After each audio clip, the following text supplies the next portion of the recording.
नमस्कार, आप देख रहे हैं अपना बिहार। आपके साथ मैं हूं शिप्रा झा।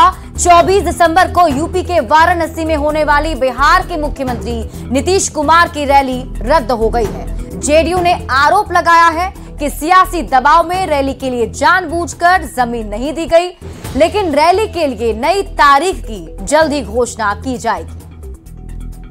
नरेंद्र मोदी के खिलाफ आए थे ना दिल्ली से। वाराणसी की रैली की घोषणा से ही इतनी बेचैनी बढ़ गई है। गंगा ने बुलाया है। गिरिराज सिंह की नीतीश कुमार को वाराणसी से चुनाव लड़ने की चुनौती पर अभी सियासी वार पलटवार चल ही रहा था कि रैली को रद्द करने की खबर आ गई। बिहार के ग्रामीण विकास मंत्री और यूपी में जेडीयू के प्रभारी श्रवण कुमार ने बताया कि रैली के लिए जगह न मिलने की वजह से 24 दिसंबर को वाराणसी में होने वाली नीतीश कुमार की रैली को रद्द कर दिया गया है। श्रवण कुमार ने आरोप लगाया कि बीजेपी के दबाव में नीतीश की रैली के लिए जगह नहीं दी गई। जेडीयू नेताओं का कहना है कि वाराणसी में नई तारीख पर ही सही रैली जरूर होगी। और भारतीय जनता पार्टी की चाहे उत्तर प्रदेश की सरकार हो चाहे दिल्ली की सरकार हो, लोकतंत्र खत्म करना चाहती है और किसी भी पॉलिटिकल पार्टी को सभा करने नहीं देना चाहती है। इससे यही प्रमाणित होता है। यही बहुत निंदनीय है, बहुत दुखद है। हालांकि बीजेपी में जेडीयू की तरफ से लगाए गए आरोपों को पूरी तरह से बेबुनियाद बताया है। बीजेपी का कहना है कि भीड़ न जुटने के डर से रैली को रद्द किया गया है। नीतीश कुमार जी को कार्यक्रम करने में दिक्कत कहाँ है? अरे जाएंगे तो 1-2 हजार आदमी जुटेगा, इससे ज्यादा क्या जुटना है? इसके लिए कौन प्रशासन की जरूरत है? अरे भाई, बिहार के मुख्यमंत्री हैं, हम लोग नहीं जानते बिहार में 5,000 में जुटता ही नहीं है, वहाँ 10,000। उन्होंने आरोप लगाया। बिहार में आज तक नीतीश कुमार जी के किसी कार्यक्रम में 10,000 आदमी जुटा हो तो बता दीजिए। कैंसिल का मतलब कब क्या समझ रहे हैं? नहीं, ये पूर्ण रूप से इन लोगों का भीड़ जुटना नहीं था, इसलिए चिंतित है।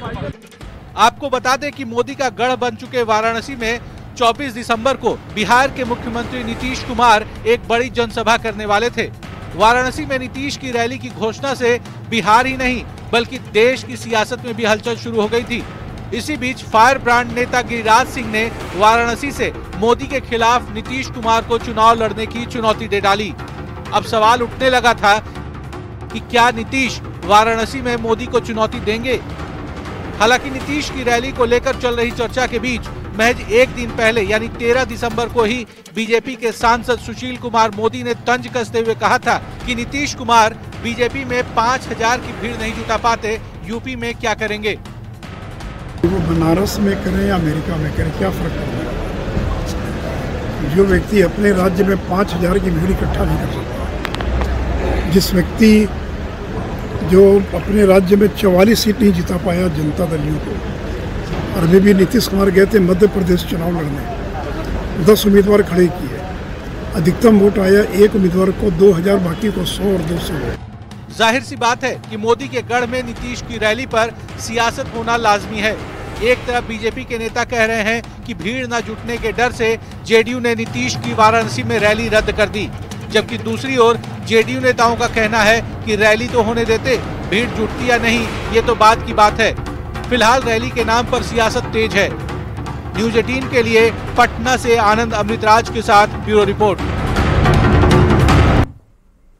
बिहार में रोजगार हमेशा से ही बहुत बड़ी समस्या रहा है, लेकिन पटना में हुए बिहार बिजनेस कनेक्ट ने लोगों के मन में आशा की एक किरण जगा दी है। अकेले अडानी ग्रुप ही 10,000 लोगों को रोजगार देगा। बिहार बिजनेस कनेक्ट पर यह खास रिपोर्ट देखिए।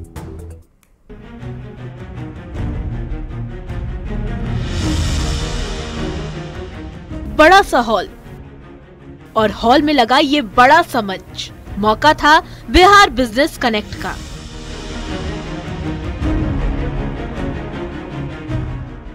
देश ही नहीं दुनिया भर के एक से बढ़कर एक उद्योगपति आए और बिहार में उद्योग लगाने के अपने प्रस्ताव को रखा। बिहार सरकार की तरफ से भी दोनों बाहें फैलाकर निवेशकों का स्वागत किया गया। सरकार ने निवेशकों को भरोसा दिया कि बिहार में उद्योग लगाने के लिए बेहतरीन माहौल मिलेगा ही, साथ ही श्रमिकों की भी कोई कमी नहीं रहेगी। बिहार को अग्रणी राज्यों में लाने के लिए आपकी मदद की अपेक्षा है। निश्चित तौर पे सरकार काम करती है, सोच रखते हैं, लेकिन माननीय मुख्यमंत्री नीतीश कुमार जी का, आदरणीय हमारे डिप्टी सीएम तेजस्वी जी का सबसे बड़ा मेन मुद्दा है कि रोजी रोजगार परस्त बिहार को बनाना। बिहार बिजनेस कनेक्ट में सरकार ने अपनी बात रखी तो निवेशकों ने भी अपना पक्ष रखा। कई कंपनियां बिहार में निवेश के लिए राजी भी हो गई हैं, लेकिन इन सब में सबसे आगे अदानी ग्रुप निकला। अदानी ग्रुप बिहार में 8,700 करोड़ रुपए का निवेश करेगा। इस निवेश से करीब 10,000 लोगों को रोजगार मिलेगा। हम अपना इन्वेस्टमेंट बिहार में 10 गुना ज्यादा करना चाहते हैं और 8,700 करोड़ रुपए का निवेदन का प्लानिंग है।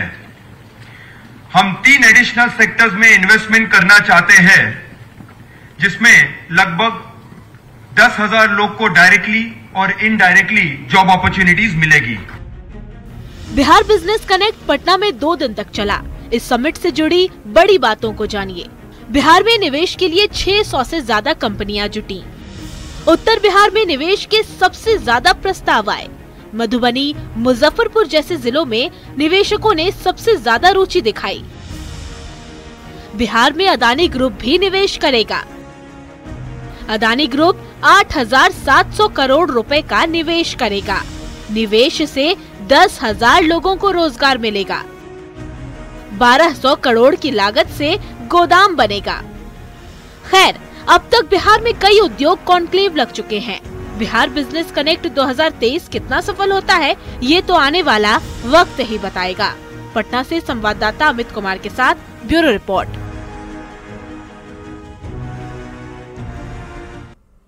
और इसी बीच रुक कर लेते हैं बड़ी खबर की। किशनगंज से आपको बड़ी खबर बता दें, जहां खनन अधिकारी सहित पुलिसकर्मी पर एक बार फिर से हमला हुआ है और हमले में पुलिस जवान घायल बताए जा रहे हैं। खनन पदाधिकारी ने टाउन थाना पहुंचकर मामले की शिकायत की। बार बार हो रहे हमले के बाद पुलिस की कार्यशैली पर भी कई सवाल खड़े हो रहे हैं। वहीं पुलिस मामले की जांच कर कार्रवाई की बात कह रही है।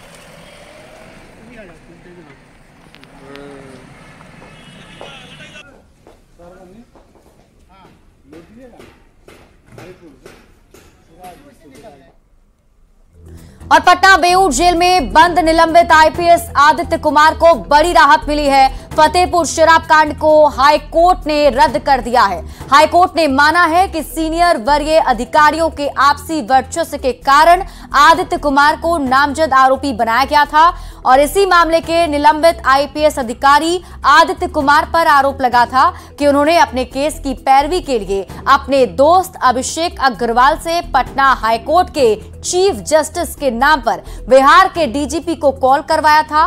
5 दिसंबर को आदित्य कुमार ने पटना के कोर्ट में सरेंडर किया था। दोस्त अभिषेक अग्रवाल को फर्जी चीफ जस्टिस बनाकर तत्कालीन डीजीपी को फोन करवाने वाले निलंबित आईपीएस अफसर आदित्य कुमार को आज पटना हाईकोर्ट से बड़ी राहत मिली है। फतेहपुर शराब कांड मामले की सुनवाई करते हुए पटना हाईकोर्ट ने आदित्य कुमार के खिलाफ जो केस चल रहा था उसे खत्म कर दिया है। इस पूरे मामले में अब आदित्य कुमार को बड़ी राहत मिली है।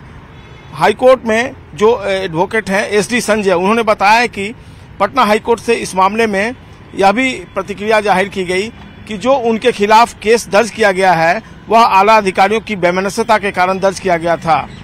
तो ऐसे में जो उनका मूल केस था और इसी केस के लिए उन्होंने अपने दोस्त अभिषेक अग्रवाल से फर्जी कॉल करवाया था चीफ जस्टिस को, तो मूल केस में आज आदित्य कुमार को बड़ी राहत मिल गई है। क्या कहा अधिवक्ता एसडी संजय ने, आइए आपको सुनाते हैं।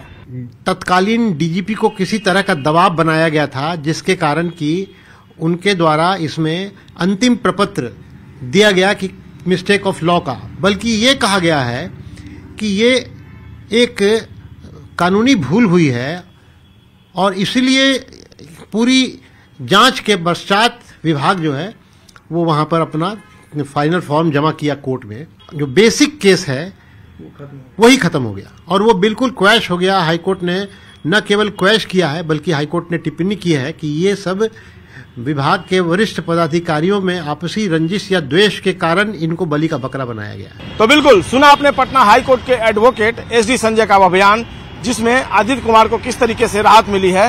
हालांकि अभी वह फर्जी कॉल के मामले में पटना के बेउर जेल में बंद हैं।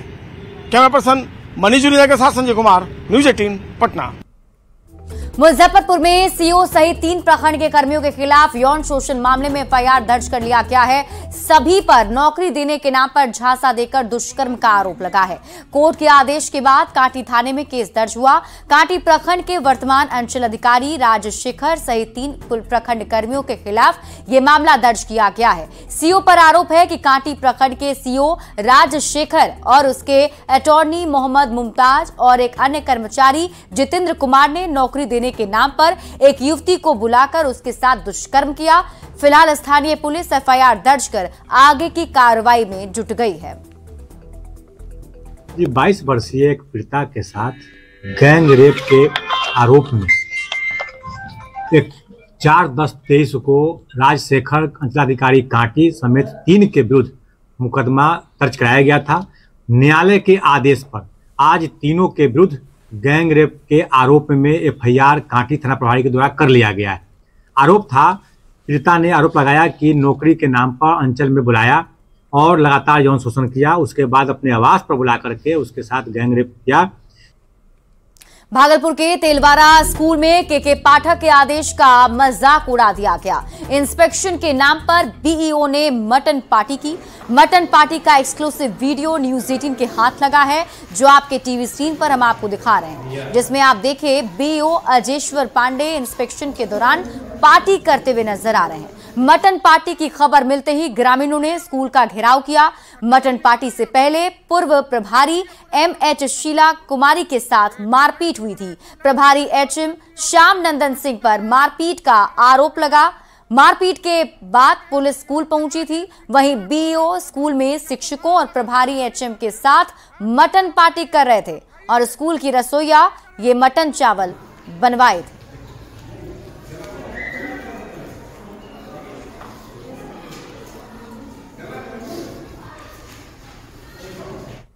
खबर मधुबनी से आपको बता दें, जहां शिक्षकों पर बड़ा एक्शन हुआ है। के पाठक के आदेश के बाद डीईओ ने बड़ी कार्रवाई की है। स्कूल में धूप में बैठकर बातचीत करना शिक्षकों को महंगा पड़ गया। दरअसल डीईओ ने एचएम समेत सभी शिक्षक और टोला सेवकों का वेतन बंद कर दिया है।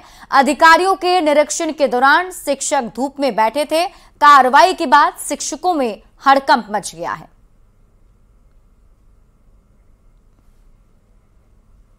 बीपीएससी से हाल में नियुक्त हुए शिक्षकों के इस्तीफे का सिलसिला लगातार जारी है। आपको बता दें, शिक्षक के नौकरी छोड़ने से शिक्षा विभाग में हड़कंप मच गया है। शिक्षक की नौकरी छोड़ने वालों में अधिकतर उत्तर प्रदेश के रहने वाले हैं। शिक्षा विभाग की ओर से लगातार किए जा रहे बदलाव से परेशान होकर उत्तर प्रदेश के औरैया के रहने वाले अमन गुप्ता ने उत्क्रमित मध्य विद्यालय हनुमान नगर के प्रिंसिपल को अपना त्याग पत्र दे दिया। बीपीएससी की ओर से की गई नई शिक्षक भर्ती में 1 से 5वीं क्लास के लिए उनकी बहाली हुई थी। संशोधन किया गया है, उसमें क्या किया गया है, पहले ऐसा नहीं था। समय कब मिलेगा और घर मेरा मुझे लखनऊ है, उत्तर प्रदेश में आने जाने में बहुत सुविधा होगी, जिस कारण से हम त्याग पत्र दे रहे हैं। परिवार से हम नहीं मिल पाएंगे, यही सब कारण लिख के त्याग पत्र दे दिया। कुछ अपना ओपिनियन भी बताएं। अपना ओपिनियन यही बताया, जब अपने परिवार से विमर्श करने के उपरांत त्याग पत्र दे रहे हैं। तो आपको दिए हैं या और कार्यालय में भी दिए हैं? कार्यालय में भी नहीं दिए, व्हाट्सएप से हमको भेजे हैं और रजिस्टर्ड डाक से कहीं भेज रहे हैं। कहाँ के रहने वाले हैं? औरैया, उत्तर प्रदेश। क्या नया ज्वाइनिंग है बीपीएससी में? न्यू ज्वाइनिंग है 1 to 5। छपरा के तरैया में प्राथमिक विद्यालय चंचलिया पश्चिम में एमडीएम बनाने के दौरान किचन के गैस सिलेंडर में आग लग गई। आग लगते ही बच्चों के बीच अफरा तफरी का माहौल हो गया। हालांकि अनहोनी की आशंका को देखते हुए सभी बच्चे स्कूल से सुरक्षित बाहर निकाल लिए गए। बाद में मौके पर पहुंचे दमकल कर्मियों ने आग पर किसी तरीके से काबू पा लिया। इस दौरान एक दमकल कर्मी झुलस गया, जिसका इलाज जारी है।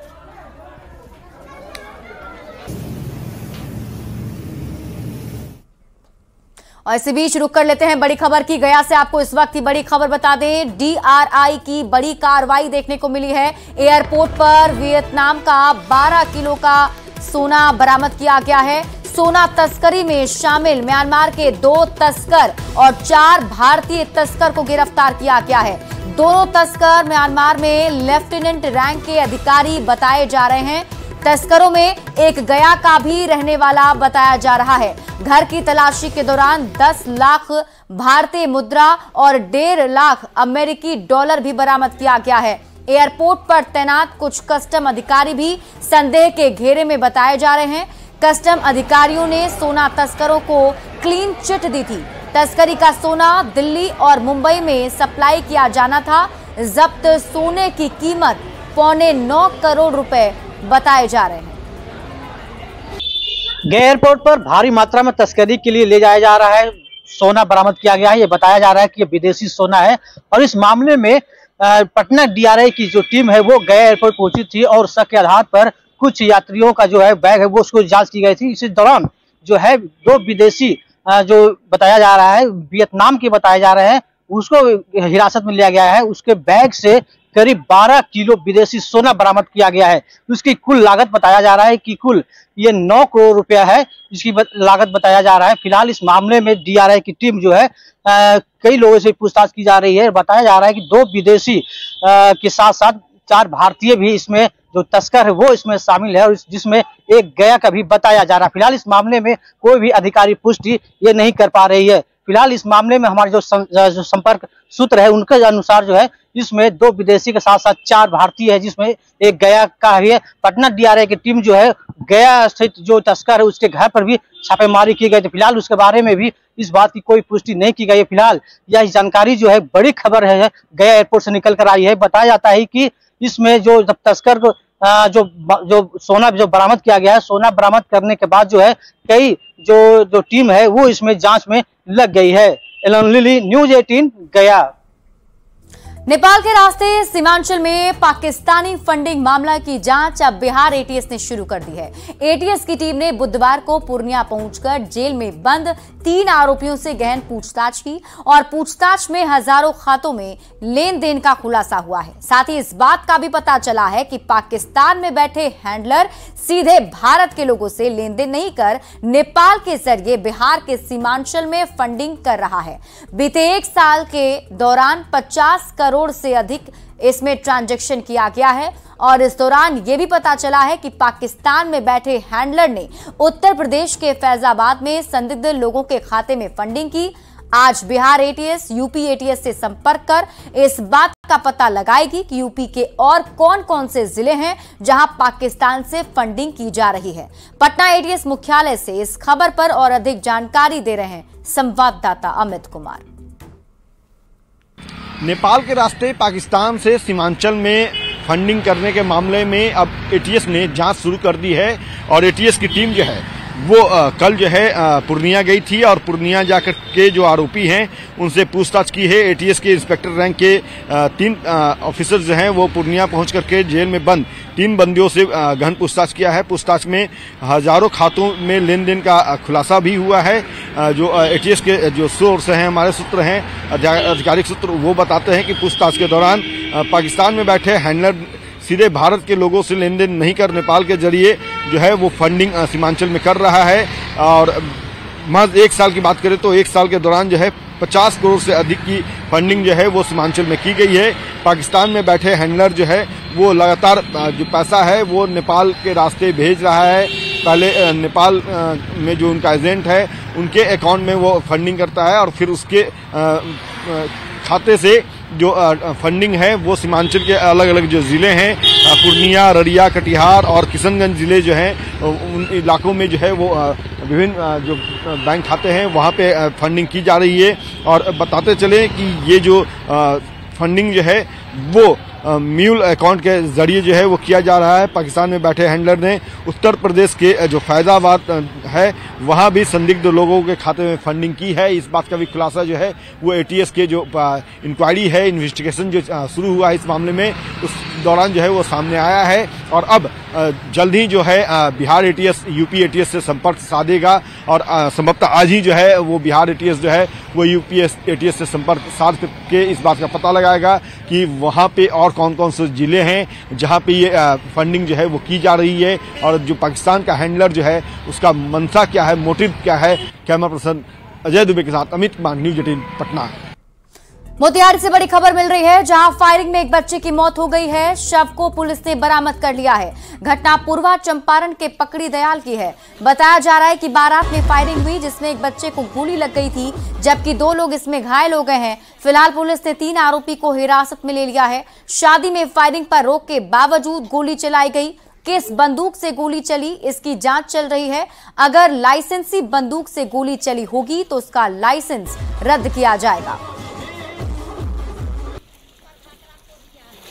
अखिलेश पासवान के बेटी के बियाह रहे, सारी लोग सब भोज खाई रहे। प्रभाकर पासवान अपना घर में से बंदूक ले आके हम कहली ओकरा बेटवा के अब जितवा के अभी जितवा तोर पापा बंदूक लेके जाई हवा ना कोनो छिलक आ दारू खूब पीले रहे आ लड़का के मार दे लेके में हाला हो गए। हरिवंश पासवान के घर में लाश ले जाके नुका दे। हम चिल्लाई गली तो हमरा के धकेल के बेलगा दिला जैसे कौन दो टाइम के हमरा के ले आलक। क्योंकि वो पटीदार का ही कोई बच्चा था जिसके घर में ये शादी थी। अन्य 2 घायल होने का भी सूचना प्राप्त हुआ है जिसको चोरी छुपे इलाज कराया जा रहा है। इस क्रम में सत्यापन करके आवश्यक कार्रवाई करते हुए फिलहाल 3 लोगों को डिटेन किया गया है, जिसके घर में शादी थी जो पूर्व मुखिया गीनामती देवी है। और फिलहाल इस बुलेटिन में अभी के लिए बस इतना ही। आप देखते रहिए न्यूज़ 18 बिहार झारखंड।